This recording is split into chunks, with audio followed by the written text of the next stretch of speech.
আমার আল্লাহ রাব্বুল আলামিন বলছেন, পড়েন, কুল ইন কুনতুম তুহিব্বুনাল্লাহা ফাত্তাবিউনি ইউহিব্বুকুমুল্লাহ ওয়া ইয়াগফির লাকুম যুনুবাকুম ওয়াল্লাহু গফুরুর রহিম। আল্লাহকে যে পাইতে চায় হযরতকে ভালোবেসে, আল্লাহকে যে পাইতে চায় আরশ কুরসি লৌহ কালাম না চাহিতে পেয়েছে সে। আলহামদুলিল্লাহ বলেন। কুল ইন কুনতুম তুহিব্বুনাল্লাহ, কে বলছেন? তোমরা যদি আমাকে ভালোবাসতে চাও আমার নবীকে অনুসরণ করো, ফাত্তাবিউনি, আমার নবীকে অনুসরণ করো, তাহলে কি হবে? ইউহিব্বুকুমুল্লাহ, আমাকে ভালোবাসতে হবে না, আমি আল্লাহ নিজেই তোমাদেরকে ভালোবাসবো। আর আমি যখন ভালোবাসবো, ইয়াগফির লাকুম যুনুবাকুম ওয়াল্লাহু গফুরুর রহিম, আর আমি যখন ভালোবাসবো আমি আল্লাহ সব গুনাহগুলি মাফ করে দেব। সুবহানাল্লাহ বললেন না? এখন কোথায় কোথায় অনুসরণ করতে হবে সেটা কোরআনে আসছে না নাই? আল্লাহ সূরা হাশরে বলে দিচ্ছেন, মা আতাকুমুর রাসূলু ফাখুযুহু ওয়া মা নাহাকুম আনহু ফান্তাহু, আমার নবী যা করেছেন সব তোমরা করো, আমার নবী যা থেকে নিষেধ করেছেন তার ধারে কাছেও তোমরা যেও না। কথা বলেন ঠিক কিনা? আমার নবী যা করেছেন আমরা বললাম আল্লাহ, আমরা শুরুতেই কোন দিক দিয়ে শুরু করব?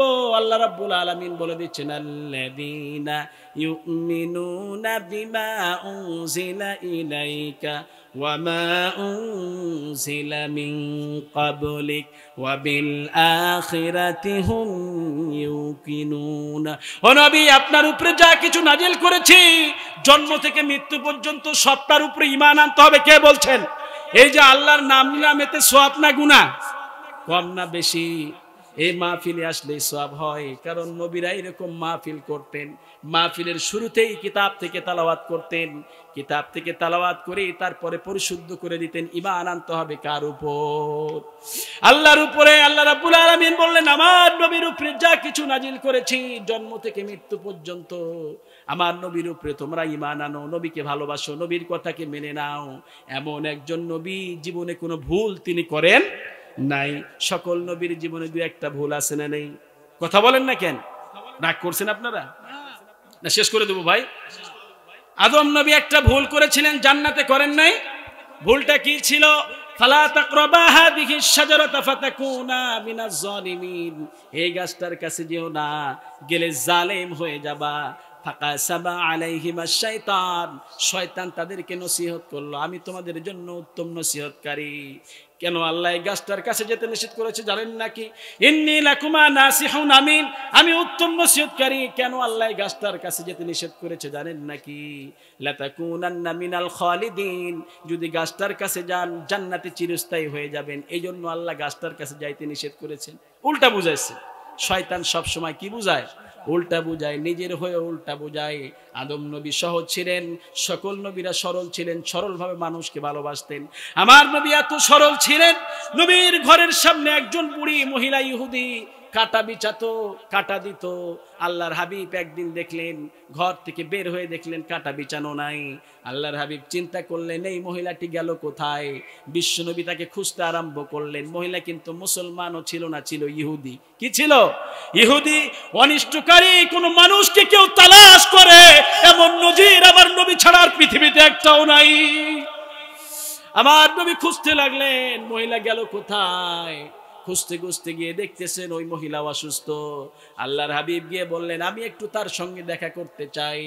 আল্লাহর হাবিব তার আত্মীয় স্বজনেরা ভাবলো মোহাম্মদ বুঝি প্রতিশোধ নিতে এসেছে, তারা বিশ্ব নবীকে সেখানে ঢুকতে দিলেন না।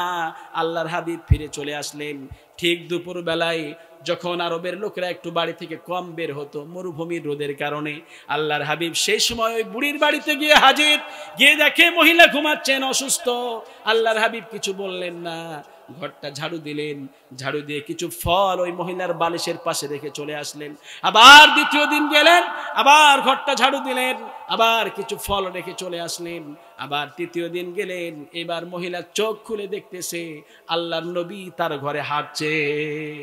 মহিলা ভাবলো মোহাম্মদ বুঝি নিশ্চয়ই প্রতিশোধ নিতে এসেছে।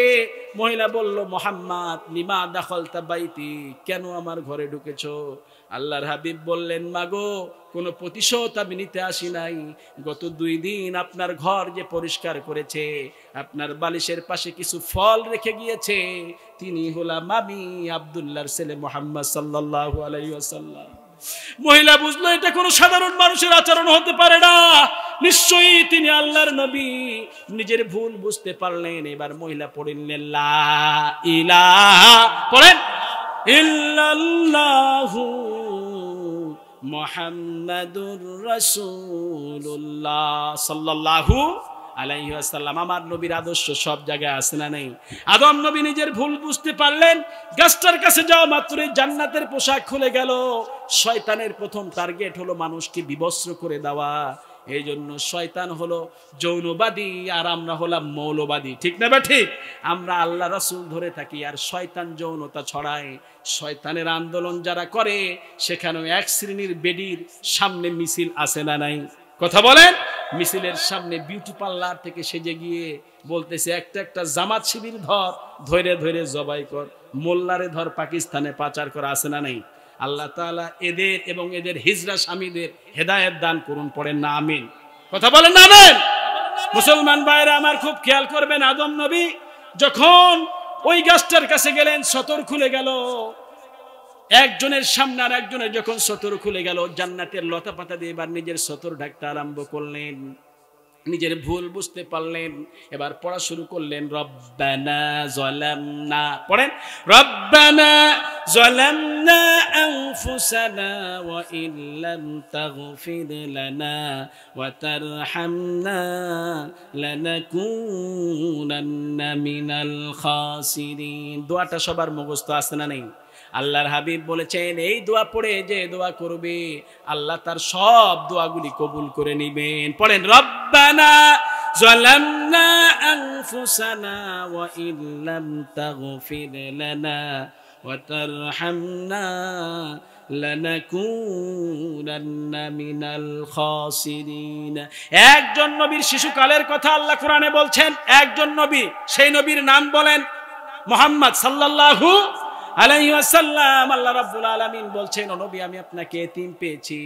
আল্লাহ সূরা আদ-দুহায় বলছেন, আলাম ইয়াজিদিকা ইয়াতীমান ফাআওয়া ওয়া ওয়াজাদাকা দাল্লান ফাহাদা ওয়া ওয়াজাদাকা আইলান ফাআগনা ফাআম্মাল ইয়াতীমা ফালা তাকহার وأما السائل فلا تنهر وأما بنعمة ربك فحدث لا إله إلا الله। সূরা দোহার শেষ আয়াতটা পড়ে কালেমাটা পড়বেন।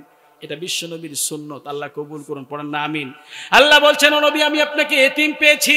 এতিম ছেলেবেলায় হয় না বুড়া বয়সে? ছেলেবেলায় যে শিশু নাবালক তার পিতা মারা গেলে তাকে কি বলা হয়?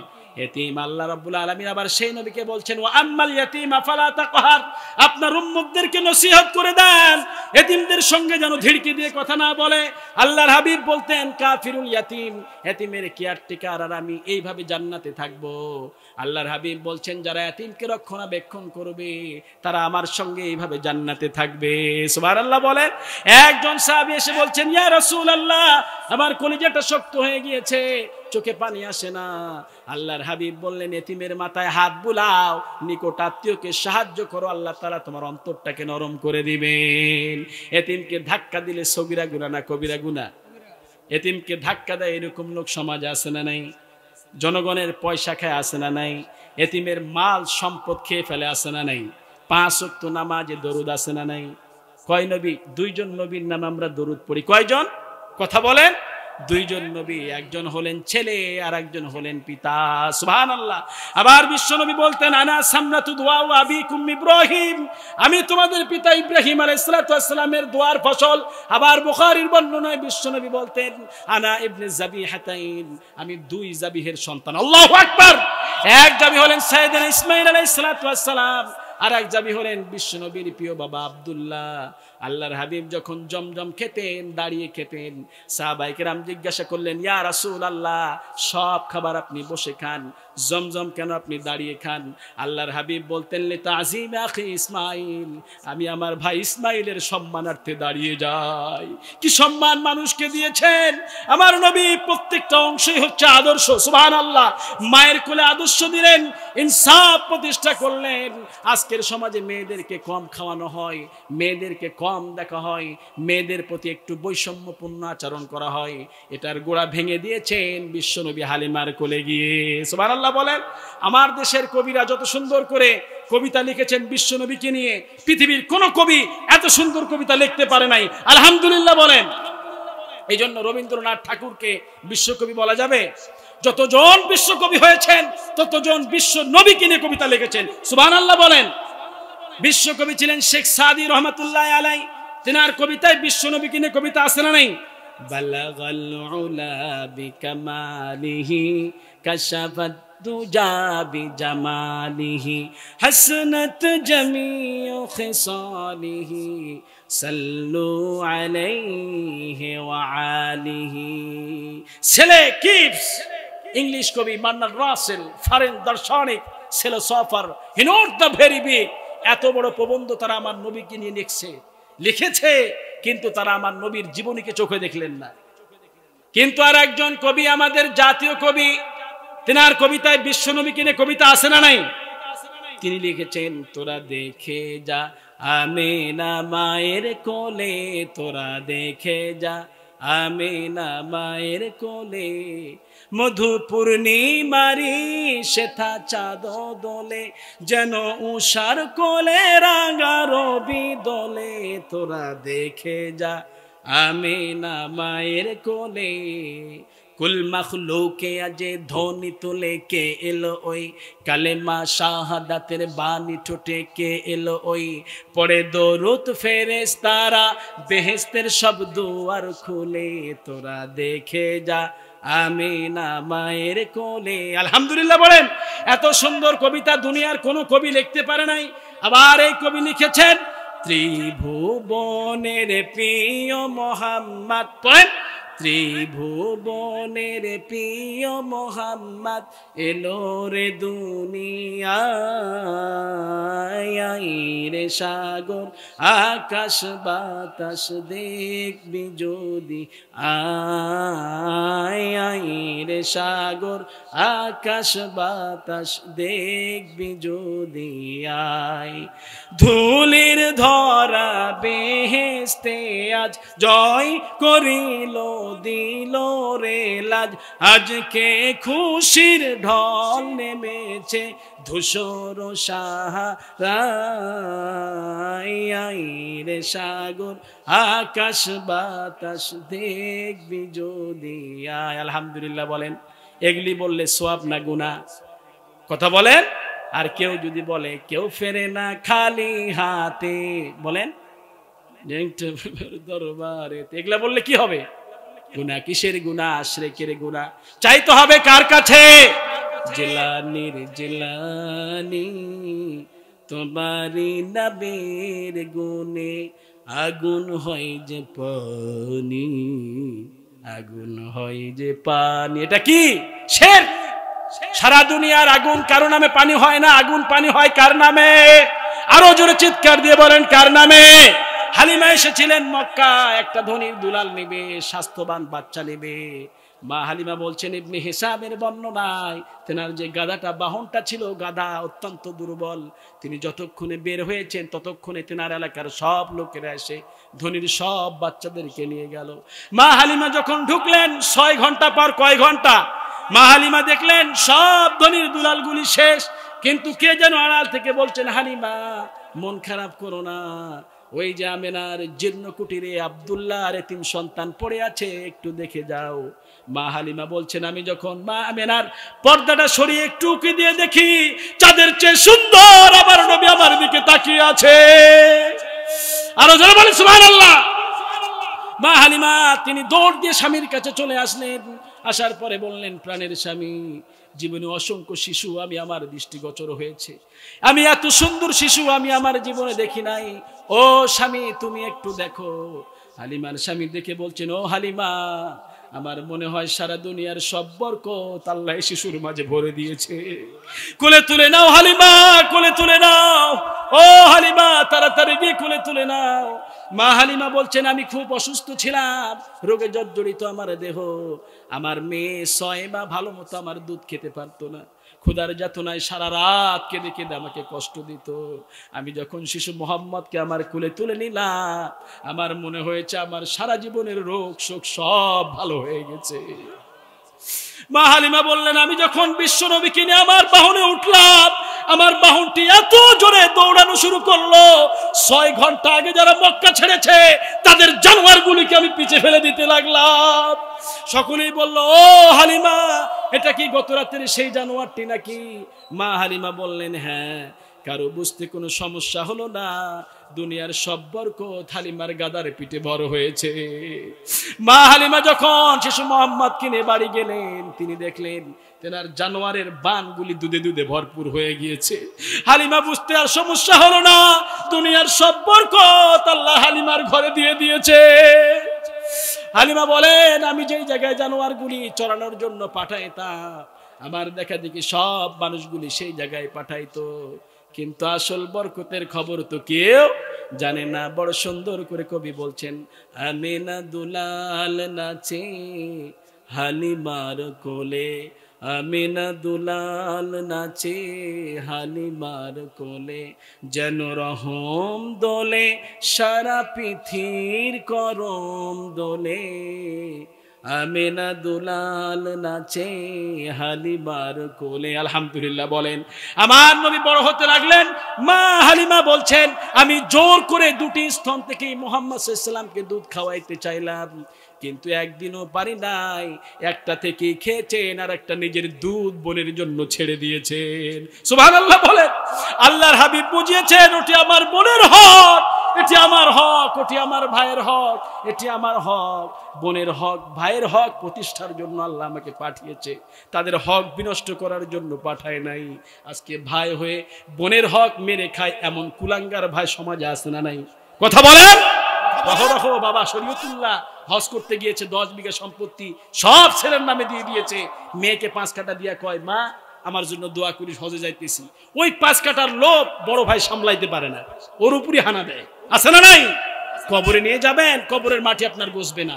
বোনের হক বুঝিয়ে দেন, ভাইয়ের হক বুঝিয়ে দেন, বিবিদের হক বুঝিয়ে দেন। আল্লাহর হাবিব সাল্লাল্লাহু আলাইহি ওয়াসাল্লাম মা খাদিজাকে বিবাহের সময় 17টা উট মোহরানা দিয়েছে। আল্লাহু আকবার। উটের দাম কম না বেশি? একটা হাড্ডি গরু তো আমাদের বাংলাদেশে 2 লক্ষ টাকা, আছে না নাই?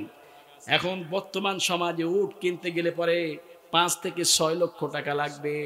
যে সময় মা খাদিজাকে 17টা উট মোহরানা দিয়ে বিবাহ করেছেন আল্লাহর নবী, বর্তমান বাজারে তার মূল্য 1,02,00,000 টাকা। সুবহানাল্লাহ বলেন। আপনি আপনার বিবিকে আনবেন, আপনার বিবিকে কি আপনি বিউটিফাই করবেন না? কয় 10 লক্ষ টাকা মহরানা, 9,99,000 1 টাকা বাকি, 999 টাকা নগদ নাকফুল বাবদ, অবশিষ্ট টাকা বাকি রাখিয়া হাজরাত মজলিসে ইসলামী শরা অনুযায়ী বিবাহ দিতেছি। তাহাকে বিবাহ বলে কবুল করবা, স্ত্রী বলে কবুল করো। কয় কবুল কবুল কবুল, আছে না নাই? কথা বলে।